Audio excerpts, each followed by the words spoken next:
ఏం చేద్దాం? లేకపోతే అప్పుడు ఎందుకంటే ఒక పాట వాడి వచ్చి కూర్చుంటాడు. ఎటువై అదలేదు ఉన్నాడు. నువ్వు అర్థం చూసుకునేది పెట్టుకున్నామని అనిపించింది కానీ కర్రగా పెడుతున్నా. ఇప్పుడు పెట్టుకుంటే అందరూ అనుకుంటారా? ఇంకా మైకులు కూడా కరేరు. ఇప్పుడు చాలా మంది పోరగాళ్ళు చెడిపోతున్నారు అంటారు కానీ చెడిపోవడానికి కారణం ఎవరు?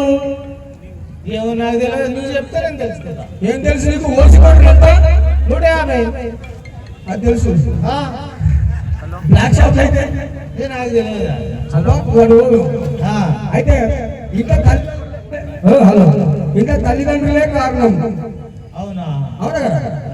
నీ ఇల్లు నువ్వు తల్లిదండ్రులు బాగుంటే పిల్లగాళ్ళు మంచిగా తయారవుతాయి. అవును. లేకపోతే ఏమవుతుంది? అనగబట్టి అయ్యప్ప మానేసినా కానీ మారలే మా ఊరు. దీనికి అయ్యప్ప మానేయాలి అని చెప్పేసి అంటారు. ఎందుకంటే 40 రోజులు మంచిగా ఏం తినొద్దు తాగుతంటే వాడు ఊరుకుంటాడు. 40 రోజులు దాటినాక మళ్ళీ మొదలు పెడతాడు. అనగబట్టి అయ్యప్ప మానేసినా మారలేదు మా ఊరు మారలేదు.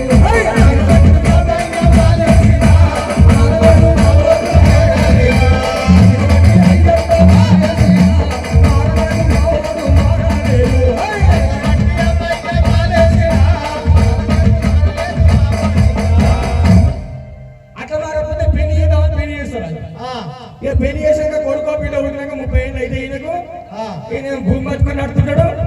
పెళ్ళాం పని చేసుకొచ్చి పెట్టాలి. అది పరిస్థితి జవహర్ నగర్ లో. అందరు కాదు, కొంతమంది అట్లా తయారైంది. కాబట్టి ఈ అవగాహన కార్యక్రమాన్ని ఇక్కడ పెట్టడం జరిగింది. కుర్చీలు ఖాళీగా కూర్చోండి అని మరొకసారి విజ్ఞప్తి చేస్తా ఉన్నాం.